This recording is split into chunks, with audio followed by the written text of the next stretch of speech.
then you have the folks that are like, I don't know if you've got the chops for this, and they do everything right. You know what I mean? Where you're like, man, you don't miss a mark. You know what I mean? Like, you just, because they got to work for it. I'm definitely on that side of it. It's like everything is like, I missed some marks, quite a few marks, but everything is from pure like desire to be, you know, good and respected, and like people to hear the music and be like, that's good music, you know? And so I'm terrified. It's why I keep pushing this record back. It's like, I'm terrified of like not flushing the idea out right. And then people being like, giving you the feedback of which you already know. You're like, this ain't it. And then somebody tells you exactly, like they cut you right here where they're like, the thing you were worried about. Yeah. Hey, you know, if you mix this, so if you know, a couple more hours of mixing and mastering, and you're like, I know. You're right. Well, so we're getting into the record. Can we use this? Can we just use this? Yeah. I'll find. Always. My eyes have been all over the place. I've been launching this space shuttle, but I did get recording a few minutes ago. Welcome to Dat Fury Radio, listeners. I'm Howie Howard from Mr. Furious Records, joined by the one and only Approach out of Lawrence, Kansas. What's going on, man? How are you? I'm good. Yeah, man. Redo the intro. Run all this stuff. Man, I also have to give you a lot of props. Like, you know, you were very, very diligent about getting me on board to do the collaborative label podcast, and like, you've carried all the weight. You know what I mean? I'm like, and usually I'm one of those people that like, if I can't put my eyes on it and my ears on it, then I never want to like align myself with it. And I just had complete trust. You were like, you told me, you know, and I wanted to be clear to everybody. You were like, hey, look, I can make it happen. I need the bare minimum. And I've dropped the ball on the bare minimum, like almost every turn. You're good. You're good. So you know, I feel bad. Like, I watched the Lou interview and I was like, oh man, that is the first one of us that, like, you know, lefty. And then like, but I was like, I got to do better by this. But it was just life. Like, I just had a job at the time that required all the time that we would have free time to do stuff like this. That was when I was working. So now I am back, you know, in the area and working a job that's similar to kind of regular hours. Getting there? Yeah, not really, but I can carve better time out in the day. So it felt only right to like kind of get into this and kind of wherever you want to go today. And this can be however many parts it needs to be, you know? Exactly. Yep. That's exactly the plan. We're completely good. Like, as you're saying, like the promise that I made to you, I think I said two things, or I tried to emphasize two things. Number one, I can get a show out every week. Mm-hmm. And then the door is just always open as far as to you personally, to all the artists on Datura, to all your friends. You just have to reach out and we'll get it booked and make it happen. And the other thing was that I do take very seriously the responsibility to do right by your name and by Datura. And I think we continue to do those things. I hope so. Yeah. You nail it. I mean, I don't even think you would probably be shocked to know, but I mean, probably not surprised, is like, I've listened to every episode. I haven't missed a single one. I'm just not. I know you do a lot. Sometimes I get a text, which is awesome. I love those. Yeah, and I'm one of those people that like, you know, and it's one of those things with the ADHD mind where it's like, if I don't do it right in the moment, you know, and so that's kind of, but yeah, you've done an excellent job. Thank you. While we're talking about PodQuick, just something interesting I learned. I was digging through this. I don't look at the stats much, but I was looking at stats the other day. Mm-hmm. And I realized, so I see, you know, there's a general nice, slow upward trend. I love to see that. Thank you, listeners. Thank you for sharing. But there are some spikes, right? Mm-hmm. So I went digging into the spikes, and what I realized, it's never like one episode that does a lot better than others. What it is, there's a spike when a group like discovers an episode, and then they go listen to a bunch more. It's not, 100 people listening to Lou's Part 1 or something like that. It's 20 people listen to Lou Part 1 and then listen to 5 other episodes. That's the same way with the music. Same way. Same more. Yep. That's exactly the same way. Like if I look, especially there's multiple reasons why we stay so loyal to Bandcamp, just for how it treats artists and how it cares for the artists. And then it feels like that platform, they've made it so great for us to interact with people purchasing music, whether it's someone who is a one and done or someone who consistently lines up. And that's so you can check your stats there. And I have digital distribution where I can check the stats, but it can get a little broad. Mm-hmm. But what's consistent between all the streaming platforms and then like a Bandcamp is the spike of someone finding an album and then going through the catalog. That's why the catalog in my mind was so important to do with Datura, because I never wanted to be the record label guy. I never envisioned any of this. Me either. Yeah, you know what I mean? This was not how it was supposed to go. I didn't even start the label.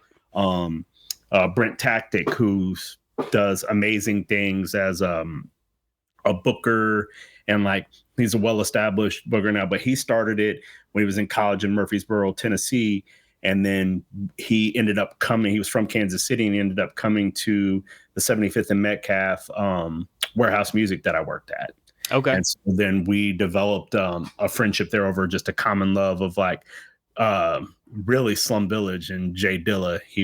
I was like, you're on this, and this is at a time where, we didn't have the social media interaction. This is, 2001. And then he was wrapping up his senior year. And in those conversations, he knew I was working on Ultra Proteus. Mm-hmm. I think he might have heard a few things. And then he decided he wanted to come back home. We figured that a great place to live would be Lawrence. And then that's how I got involved in this. And then as life happens and stuff, the label just kind of ended up with me. Mm-hmm. And then what I wanted to do in that was, I always knew from the artists that I love, I was like, the movement is more important than just the individual. It's like people might come and go with me, but if there's a fleet of people, they're more likely to circle back. And so that's why some years you get 5 artists releases from us. Some years you get 5 milk projects. Some years you get, right.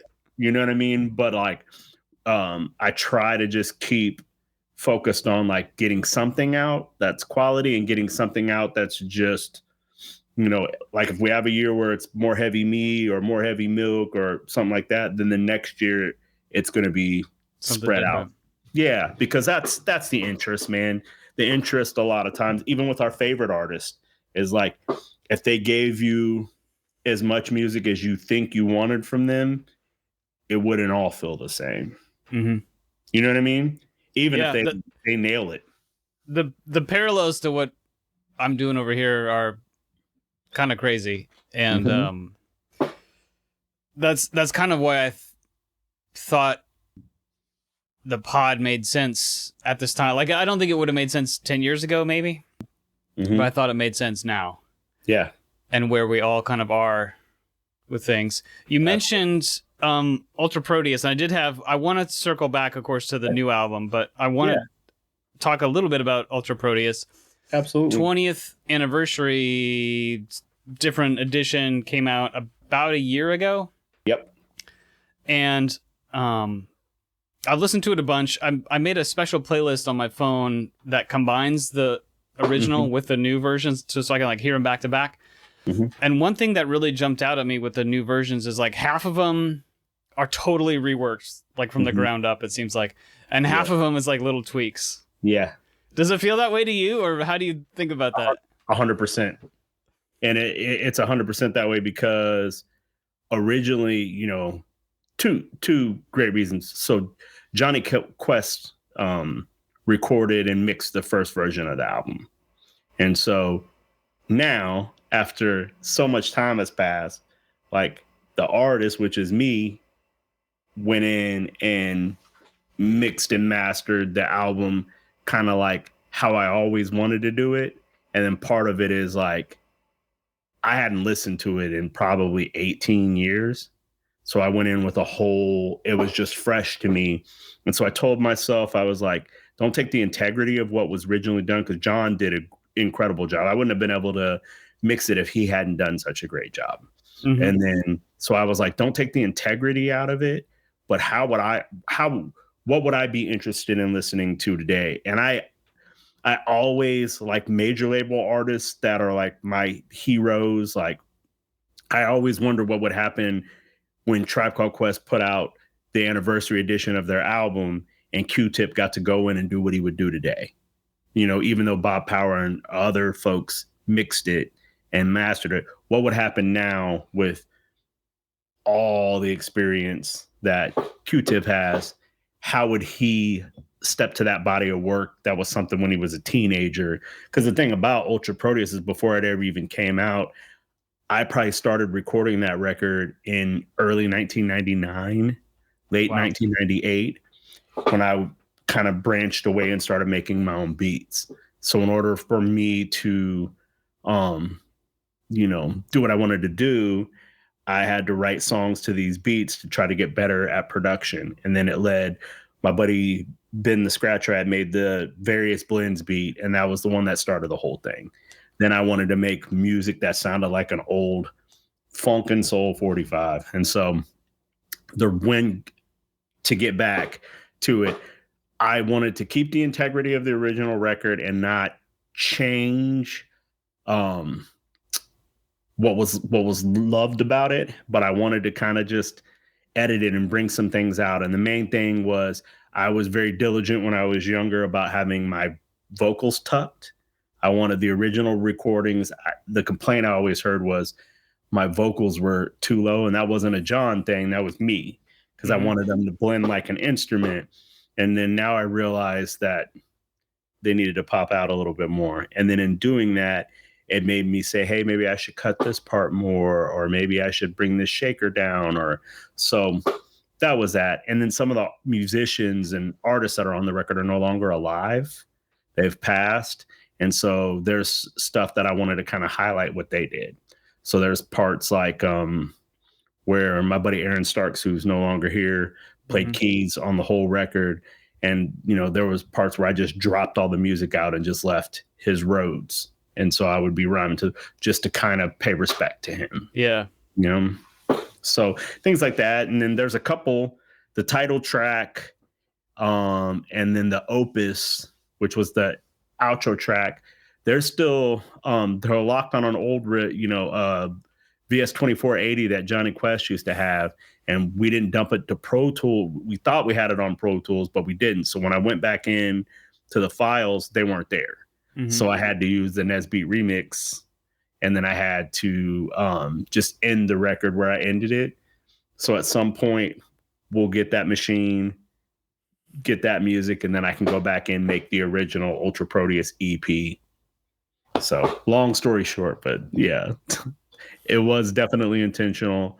And I hope I didn't, as someone who had the original, I hope that I didn't ruin the joy of the original with the new version. Not at all. No, not at all. It's definitely purely additive. I just thought it was interesting that they split kind of almost 50-50. It felt like that. I haven't counted or anything, but yeah, because some of them I didn't feel like, some of them were just, they didn't need me to do too much. It felt good, and so I trusted it.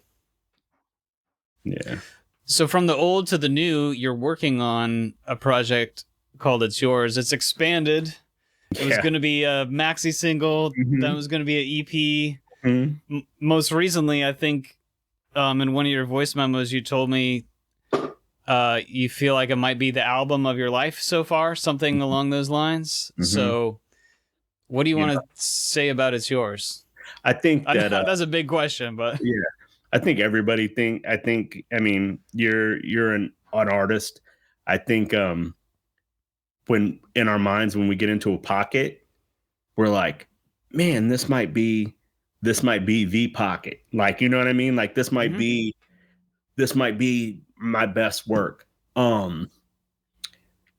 But this was originally, there's still an album called Matter that I have that was the first 4-track maxi single, the Jump EP was setting up. And it's a record really written to Cairo, kind of like just some thoughts. And I sat on it for a very, very long time. And I don't know, with music and stuff, I'm very seasonal, and like, it's just, there's a certain mood.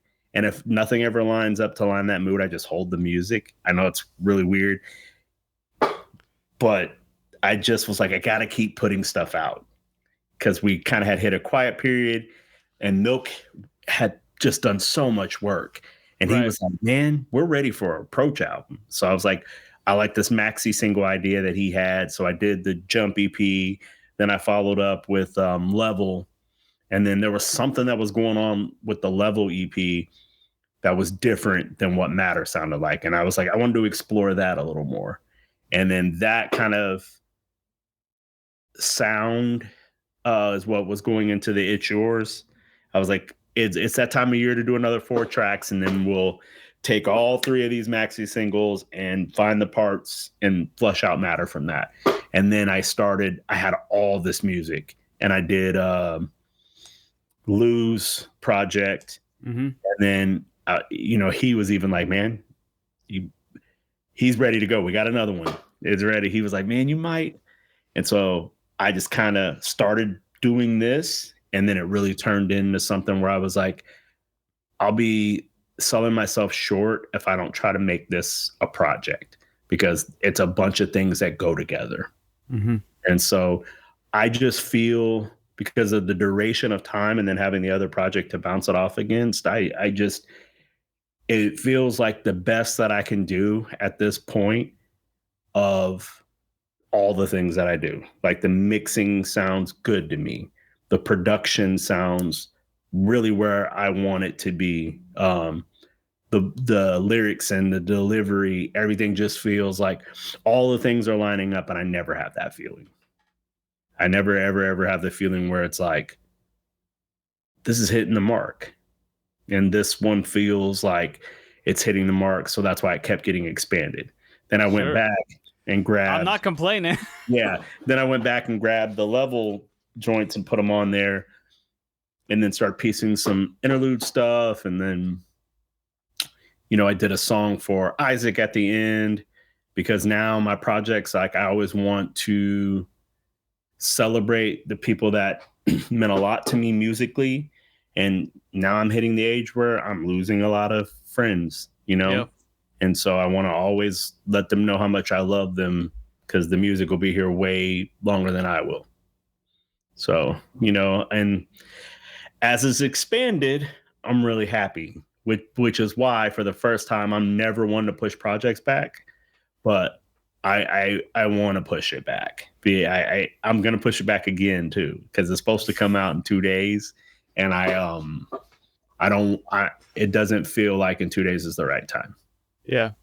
I support that. And I mean, just the way you're talking about it has felt different since we started talking a few weeks ago, kind of about this and about the project. And I can start to hear what you're saying, just because I've heard a little sample that you shared with me. Yeah. And what I can hear in it is 1 foot in the past, solidly, but very consciously, and 1 foot in the future. Yep. But coming together, yin and yang, as a complete whole.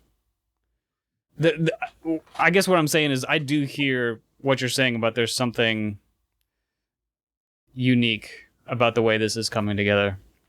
You feel you could tell, because I mean, what you heard was 2 songs that, no pun intended, that mattered to the project, missing, but like with the music still tying it all together, so you could hear, you essentially heard the songs without vocals, that the songs that so you heard the whole project, and then you heard 2 songs that just didn't have my vocals on them. And even in that, you can still tell, like, I mean, you summed it up. You can see what's happening. And that's kind of like, that was the point of why I was like, I just have to let this happen and like not force it. Cause originally, I pushed it back once and I was like, Halloween's fun. I love Halloween time. I'm like, we'll put this record out. It doesn't sound like a record that should come out on Halloween. You know what I mean? Not that it has to be definitely. Halloween. It just doesn't, you know, and then as November started to roll, I got sidetracked by, even as simple as like De La, De La coming out, and I got really focused on listening to that album, and then I have to let that stuff course through me, even in mixing and stuff like that, because I don't want those things that I have high regard for to somehow seep into what I'm doing because I'm currently doing it. And and that happens to all of us. You can hear a record sometime and you're like, oh, they were listening to this, or they're big fans of this, and their appreciation of it shine through. And I'm like, you can definitely hear in my record, like, what I love and who I'm a fan of, and that's deliberate. But like, I wanted to enjoy De La's record, and I didn't want any of my admiration for them to fall through. And it's like the same, like Nas and Primo's records right around the corner. And like, I'm like, my record's done. I'm just trying to get it mixed. So I'm like, even if it just sits there, like, I just don't want, I listen to too much music, and then it just naturally goes, it flows through you sometimes. And Cabin in the Sky is real distinctive too. It has, I don't even know if I'm quite ready to talk about it, but it has a very unique, somewhat futuristic sound, but it's not like sci-fi or anything like that. Hopefully listeners, you've heard it. If not, go check it out. But it doesn't sound like anything else. And so, if you're marinating in that, I definitely see how you don't necessarily want that to leak through into what you're actively working on at the time. And my record already kind of has that thing going on for me. You know what I mean? It's not nowhere near De La. It's not De La, but it has there's a thing in the De La record, and then there's a thing in my record that are very eerily similar. Yes, there's a cousin kind of relationship there for sure. And my record was done so long ago. So part of that was just like, and that's going to be because I'm a child of De La Soul. Sure. I'm a child of Tribe. I'm a child of Outkast. So I'm a child of Souls of Misery. You know what I mean? I'm a child of Kansas City music. You know what I mean? So there's already like, you link with people and you're like-minded, or they've informed, you heard their music and you're like, that's what I like. That's where I fit. So, but I heard that record and I was like, ooh, you know what I mean? I'm in there in my mind. I'm like, for my art, I'm doing something similar. Nothing like that, but there's like you said, there's a thing that was close to home, and I don't want on my end to piggyback off of anything those legends are doing. Right, because like you said, you were working on this and finishing stuff before I think we even knew. I mean, they only announced. Yep.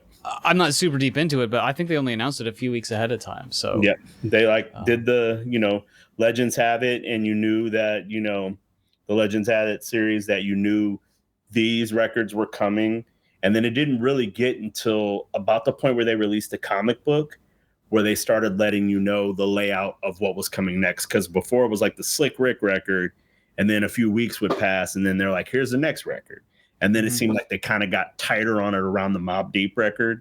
Like they got to the Mobb Deep record, and then it was like, okay, De La's coming, Big L's coming, Nas and Primo are going to end the year, And then you're like, but, by the time Slick Rick's album came out, I had already had 3 of the songs on this album out for a year. And then I already had the maxi single up with, maybe It's Yours was just about there. I think I add Cairo to that in July, May, June, and then I put that up. I mean, it's been out there for a while, so maybe September.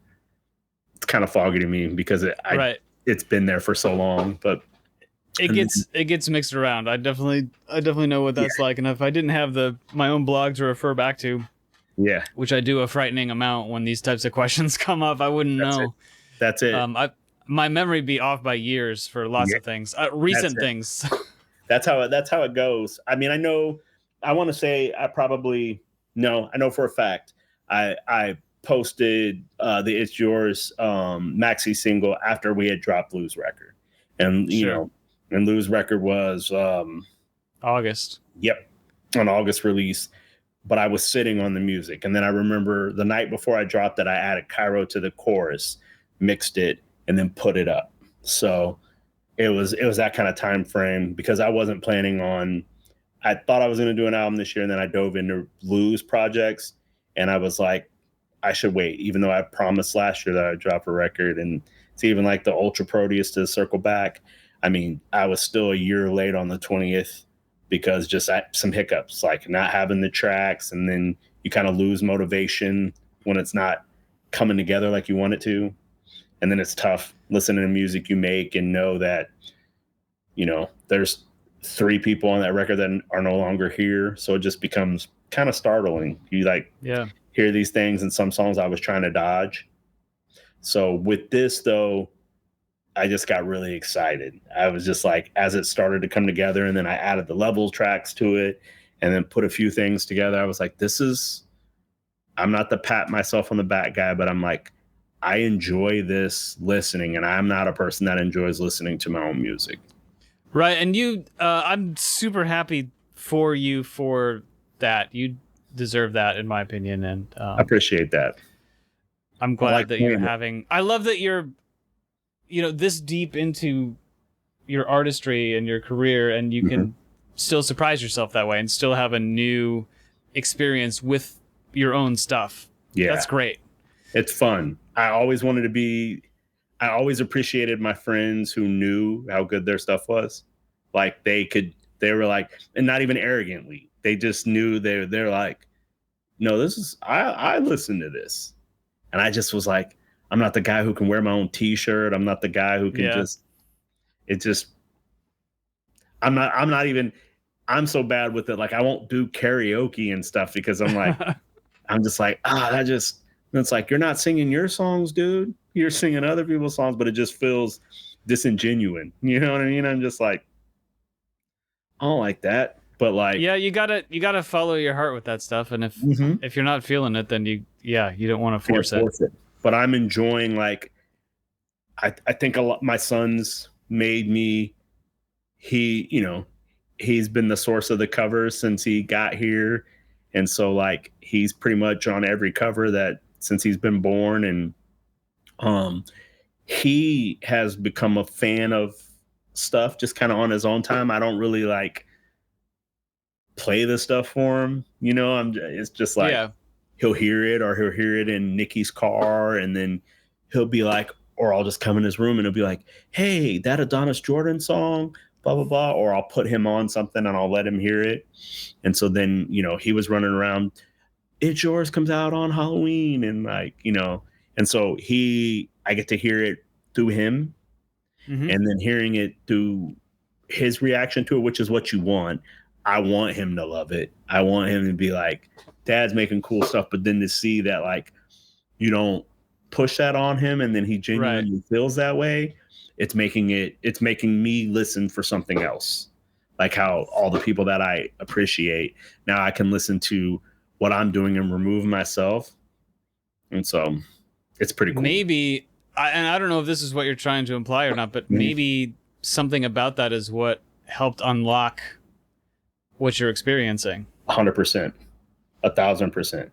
I've been since 2018. I've been working to this point. You know what I mean? So there was a reason. It's like, for a person who we don't post our kid's face on social media and stuff. So I never, I don't, for as much as Cairo has become part of like the branding of the music in a sense of like where it's coming from. That branding is out of just love and having your world rocked by something that you didn't know was so great. Like you hear about it and parents tell you, but until you become a parent and you're in the everyday, the good, bad, and the ugly, it's just, man, you're knee deep in it. It's just like, there's nothing like looking at your kiddo and just being like, man, this is everything. Every idea I ever had or doesn't matter in compared, just to seeing this person happy, And so, yeah. And he's become, I hadn't really thought about this until this conversation, but he's really woven into your whole discography since he was born in a real natural way. So natural, I didn't really even, it just seemed obvious to me until now. And I'm thinking about, it actually is pretty rare. I mean, artists like mention a kid in a song or in a album cover, but he's really, he's a central piece. He's part of the story. Yeah. He's my muse, man. Like before him, Nikki's always going to be my muse, but like, she's a fully formed adult. So it's like, it's different. Where the, I can write to her and she can catch the wink. You know what I mean? And I don't have to say anything. And then Cairo is just like, I can't see it any other way.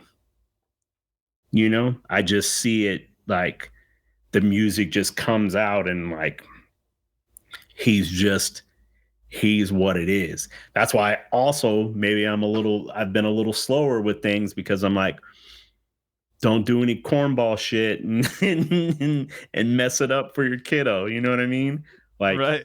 You're doing a lot of stuff and putting him on stuff and like, don't make those the whack albums. You know what I mean? Right.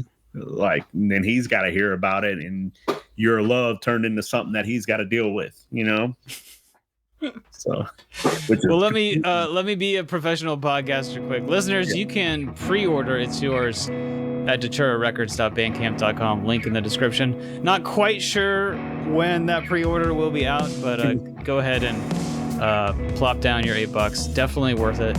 It'll be out mid-December for sure. Okay, we're saying mid-December now. Yeah. But we're not going to hold you to that. Yeah, hold me to it because I have to move because I have another obligation. All right. All right. There's other records waiting on me. So it's ready. We'll be back. It's ready to go. We'll be back next week with more with Approach on Dat Fury Radio.